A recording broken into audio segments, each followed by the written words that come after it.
This is NBC6 News Local Midday Update. Good afternoon. Thank you for making us your local news source and tuning in to NBC6 Local Midday Update. I'm Fernanda Hernandez. In our top story this afternoon, investigators believe that cooking may have played a role in last night's fire at a Shreveport apartment complex. The blaze ignited shortly before 9:30 p.m. last night at the Foxborough Cove Apartments. And according to the Shreveport Fire Department, it took 26 firefighters 17 minutes to bring the fire under control. Officials say the cause of the blaze was determined to be accidental and no one was injured. Detectives need your help locating a man who's been missing since May 14th. Mark Roberts was last seen at 7401 Street, Vincent Avenue, wearing a dark short-sleeved shirt, blue jean pants, and black shoes. Roberts is described as a 66-year-old white male with a faded tattoo of an American flag on his left forearm. Police say he drives a silver Nissan Versa bearing Louisiana plate 561 DHX. He suffers from a mental health disorder. Anyone with information is urged to call 318-673-7300. And moving along to the latest in the COVID-19 pandemic, we begin with good news that now more than 2.1 million people have recovered from the virus globally. That's according to the Johns Hopkins Global Tracker, and the U.S. has seen more than 366,000 of those assumed recoveries. To date, there have been 5.4 million cases of the virus. And in more good news, the number of reported hospitalizations related to COVID-19 continues to drop in Louisiana. The state health department posted the new figures today, showing hospitalizations are down from 836 to 813. Hospitalizations peaked at more than 2,100 in early April. And today, the total number of reported cases in Louisiana is now more than 37,000. That death toll standing at 2,585. Caddo Parish accounts for more than 2,300 of those cases. And the Louisiana Department of Health says more than 28,000 people have recovered from the virus. And as the state enters the second phase of reopening, local doctors warn that you should still be cautious when going out. Be respectful of other people's distance and spaces. And you may have different opinions about how this is being handled, but the bottom line is we're all in this together. We all need to protect each other and just use a little common sense and a little respect for everybody's personal space. And doctors recommend washing your hands after any sort of contact. And money matters, and there's a new way to help those affected financially because of COVID-19. The United Way for Northwest Louisiana has created a relief fund in partnership with the Salvation Army. The fund can provide up to $500 for people in need. When you're one financial emergency away from, really falling below that poverty line, it's important for someone to step in and give those people just a helping hand up to keep them afloat during, this time of emergency. And you can call the number 211 to receive help, and you can also find more information on our website, arclatexhomepage.com. And Louisiana Senator John Kennedy announced more than $98 million in funding from the Department of Health to support skilled nursing facilities impacted by the coronavirus pandemic in Louisiana. These resources could help nursing homes increase labor, expand testing, obtain personal protective equipment, and cover other expenses directly related to the coronavirus pandemic. And in Arkansas, the U.S. Department of Health and Human Services awarded over $72 million in additional relief funds. This to skilled nursing homes in Arkansas to help them combat the devastating effects of COVID-19. The investment, totaling more than $72 million, will be distributed directly to nursing homes in Arkansas. And speaking of Arkansas, the total number of cases has increased to a total of 5,922. There have been 116 reported deaths. And Governor Hutchinson will be giving a COVID-19 update at 1:30 p.m. this afternoon. Of course, you can watch that briefing live on our website, arclatexhomepage.com. Arkansas reporting a second wave as coronavirus and it's linked to a high school swim party. According to officials, Governor Hutchinson described the gathering as, quote, a high school swim party that I'm sure everybody thought was harmless. He says that these infections are just an encouragement for us to be disciplined in our activities. And in Texas, here's a look at the coronavirus numbers there. There are now more than 55,000 cases statewide, 1,519 deaths so far. More than 870,000 people have been tested for the virus and more than 33,000 have recovered.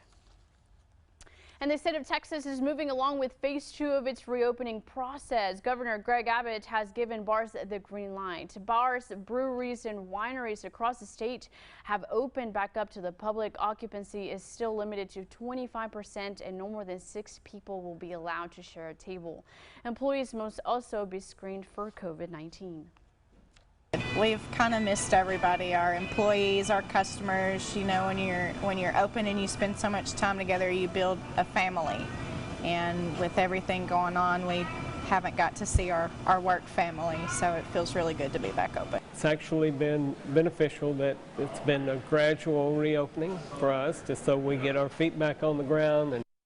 And restaurants are allowed to seat 50% of their total capacity. Other businesses allowed to reopen include bowling alleys, zoos, and aquariums. And today is a Memorial Day with places opening up and people ready to get outside and enjoy our area's lakes. The Caddo Parish Sheriff's Office wants to make sure you observe proper boating safety. Make sure they have a float plan, let people know what body of water they're going to, how long they're going to be out. In case an emergency does happen, we'll know how to, when somebody calls in, we'll know how and where to go find them. And anyone born after January 1st, 1984 must have a boater safety card. It is required to drive on water. And meanwhile, the USDA has some food safety tips to keep your grilling activities safe this Memorial Day holiday. So whether it's warmer outside, foods like meat and poultry, dip salads, or cut fruits and vegetables are only safe out on the table for about 1 hour. Be sure to always keep cold foods on ice in coolers or in your fridge as well as your freezer. And make sure that all grilled meat and poultry reach a safe internal temperature. And for the first time in months, more Americans are spending this holiday outside of their homes. Many are choosing to drive rather than fly to their destinations, and it's leading to alarming images of busy beaches and packed parks. NBC's Kathy Park has this report from Point Pleasant Beach in New Jersey. From a packed pool party in the Ozarks teeming with people to shoulder-to-shoulder river rafting in Arizona. We need to enjoy the sunshine. Vitamin D is crucial. Folks coast to coast are risking COVID exposure, flocking outdoors to overcrowded areas, seeking sun and fun this Memorial Day weekend. We got slammed. Everything's closed. So where did everybody come? On the first warm day with 50% opening, everybody came to the beach. Some gatherings even turning violent. 6 people hurt after gunfire erupted along a crowded beachside road in Daytona Beach, Florida. Some states attempting to enforce social distancing where they can.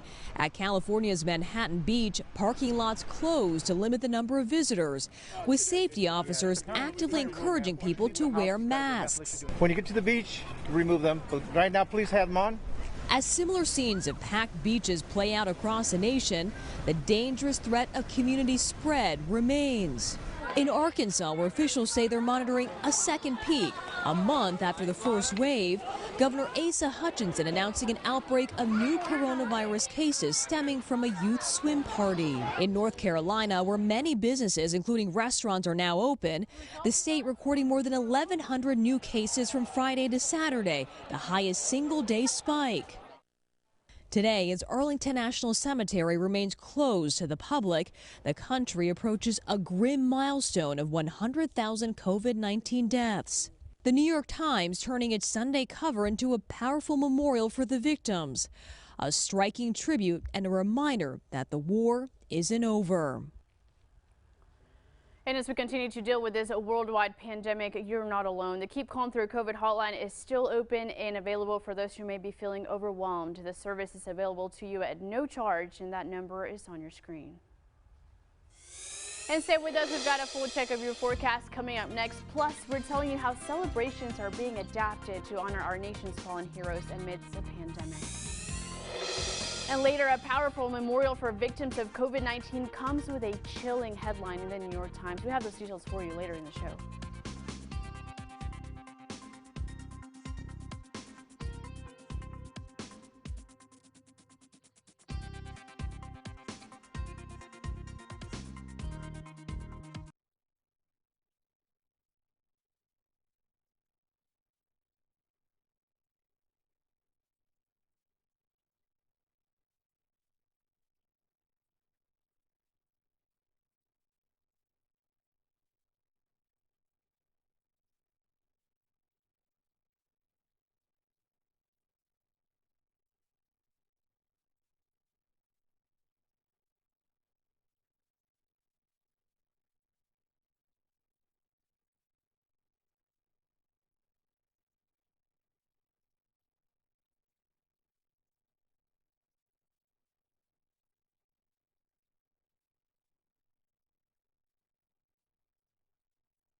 And now, your weather authority, Josh Marcis, certified the most accurate forecast in the Arklatex.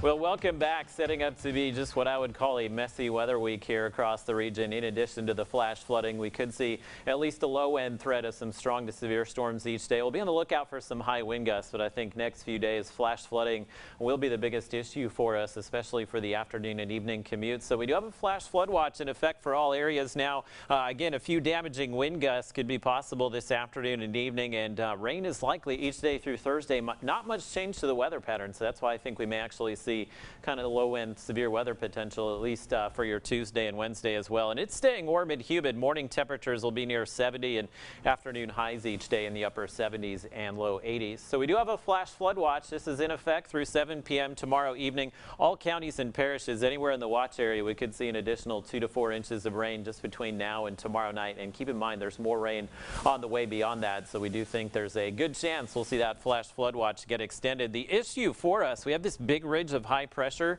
It's off on the east coast, so that's not letting the weather pattern budge, and that's a problem for us because we have this area of low pressure that's set up, and that's just going to keep repeatedly flinging these showers and storms at us in the upcoming days. So that's why we'll be dealing with the repeated rounds of rainfall, and it looks like that will be the case through at least Thursday, and I have rain chances in the forecast through at least the weekend. Highs today, upper 70s and low 80s to get that warm air in place like we saw yesterday. We could see a few high wind gusts, so we do have a marginal risk of strong to severe storms for all counties and parishes. Means maybe 1 or 2 of these storms could bring a damaging wind gust through the afternoon and evening today.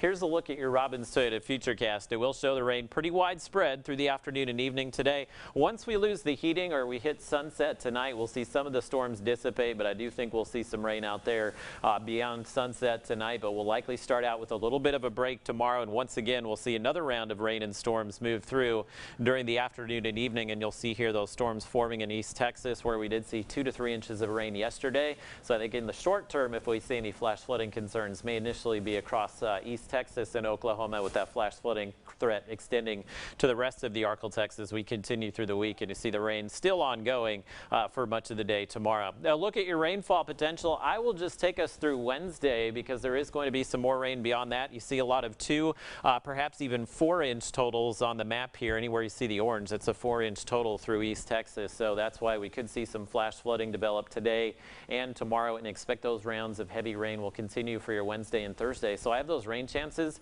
very high here through the upcoming week and likely into the weekend as well. We may see the pattern taper off a little bit Friday and the weekend, but I'm not convinced it completely goes away. So at this point, I'm keeping the rain chances in there through Sunday. Daytime highs will continue to run in the low to mid 80s. That's a look at your weather forecast. Let's send it back over to Fernanda. Thank you, Josh. And in your national headlines, the New York Times is showing the magnitude of the coronavirus death toll one name at a time. The paper published the names of 1,000 victims in its Sunday edition, and the front line read U.S. deaths near 100,000, an incalculable loss. Editors say they felt that the fatigue and numbness are beginning to set in as the nation approaches that horrific milestone. So they've gathered information about about 1,000 victims from across the country and pointed out that they represent only about 1% of the total number. The paper's sub-headline reads, "They were not simply names on a list, they were us." And according to the WHO, at least 80 million babies are missing out on crucial vaccinations due to the coronavirus pandemic. WHO vaccine director said people are often reluctant to go to clinics for immunization services out of concern for their health and the health of their children. WHO Director General said the COVID-19 pandemic threatens to unwind decades of progress against vaccine preventable diseases like measles. The pandemic disrupted vaccination programs in at least 68 countries around the world. And President Donald Trump will travel to Central Florida on Wednesday to watch NASA and SpaceX launch astronauts from American soil for the first time in nearly a decade. Astronauts Doug Hurley and Bob Behnken will board a SpaceX Dragon capsule atop a Falcon 9 rocket in Cape Canaveral, Florida, and lift off for the International Space Station. And for nearly 50 years, this day has been set aside to honor the men and women who lost their lives serving our country. But now, in the midst of a worldwide pandemic, honoring our nation's fallen heroes looks a little different. CNN's Pentagon correspondent Barbara Starr reports the solemn rituals remain. The flag that covers the casket is no longer handed to the next of kin. Instead, it's gently laid on a table next to the grave at Arlington National Cemetery. Solemn funeral honors adjusted in the age of coronavirus to pay tribute to decorated World War II veteran Robert Belch. Here, everyone wears masks, even the rifle platoon. Captain Doug Rohde has been back from Iraq for just 8 months. He now performs ceremonial duties for the Army's Old Guard unit here. It means a lot to me that we can still be there for the families, even though, we're dealing with a lot as a country right now. The new reality, only 10 family or friends are allowed graveside. As few troops as possible perform funeral honors. Distance is kept, masks are worn. But still, the same dignity and respect at every funeral, even with the changes. Even as on this Memorial Day, Arlington is open only to families of those buried here. Specialist Joseph Gorgas is part of the Army's elite caisson platoon, the unit that carries those killed on the battlefield, elderly veterans, and presidents of the United States. Since COVID-19 has started, we have gone from conducting 40 missions as a platoon a week to 0. The horses that pull the caisson still are on duty, but with extra troops required to do it right, the caissons are not being used to limit the number of people interacting. Up the hill at the tomb of the unknown soldier, troops wear masks as they get ready for their razor-sharp walk. Visitors are no longer allowed, but there is no easing of tradition. Since 1937, on July 2nd at midnight, there's always been somebody guarding the tomb 24 hours a day, 7 days a week. The Tomb of the Unknown Soldiers, they had lives, right? So the very least we could do is continue our mission to the best of our abilities. Across Arlington on this Memorial Day, troops determined to carry on. There have been a few funerals that we've done in the last couple months where no family has been able to attend due to the virus. Our heart goes out to them, and we're very happy that at least we could be there for them as they're laid to rest. Barbara Starr, CNN, Washington. Well, stay with us. We've got your consumer news next, and one company is planning to hire more than 30,000 workers. We're going to tell you who after the break.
This is NBC 6 News Local Midday Update. Welcome back in your consumer news. Bed Bath & Beyond plans to reopen hundreds of stores and bring back thousands of workers next month. On Friday, the retailer the retailer announced it planned to reopen 600 stores by June 13th. Those include the Christmas tree shops and Cost Plus World Market locations. The company says it will also end the furloughs of around 11,000 associates to work those stores. And Uber Eats wants to help save your family money on your food delivery orders. The company is launching a new feature called Family Style Meals. Uber said it highlights restaurants that offer a special meal deal or larger portions for multiple family members. For now, Family Style Meals has only rolled out to people in the suburbs of New York, LA, Atlanta, and Miami, but San Francisco, Washington, Dallas are next. The new service will be available at all Uber Eats locations by June. And while many companies are laying off employees, Taco Bell isn't one of them. The fast food chain is planning to hire 30,000 employees for the summer season. They need people to fill existing positions as well as those for new roles created to reflect the shift in operations during this coronavirus pandemic. Interviews will be done virtually as well as curbside, and Taco Bell says it protects the safety of team members through contactless service, temperature checks, and mask and glove requirements. And stay with us. We're giving you a reason to sip with our Feel Good Story of the day that's coming up. But first, we're taking a look outside with our Louisiana Tower Cam. Josh has a last look at the weather coming up next. Stick around with us.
This is NBC6 News Local Midday Update. Welcome back and cheers, because today is a National Wine Day. And did you know that there are more than 800 wineries in the North Bay area in California? Well, today you can mark a National Wine Day by hosting a socially distanced or virtual wine tasting party, or you could even enjoy some sangria, which has wine as its base. Don't forget to post your photos to the social media hashtag National Wine Day. And on that note, we're sending it back to Josh for one final look at our forecast. Well, a final check of your messy weather forecast as we'll see those rain and storm chances continue through the afternoon and evening today. Likely tomorrow, Wednesday, Thursday. You get the idea. It is going to be a rainy week for us, so expect flash flooding to develop here in the upcoming days. We do have a flash flood watch for all counties and parishes through 7 p.m. tomorrow. Likely we'll see that get extended, and again, we could see a few strong to severe storms each day, mainly capable of some damaging wind gusts. The severe weather threat isn't widespread, but the flash flood threat is. Of course, you can find more details at arclatexhomepage.com. Thank you, Josh. And that wraps up your local midday update. We're going to see you back here at midday tomorrow. Have a safe Memorial Day. See you tomorrow.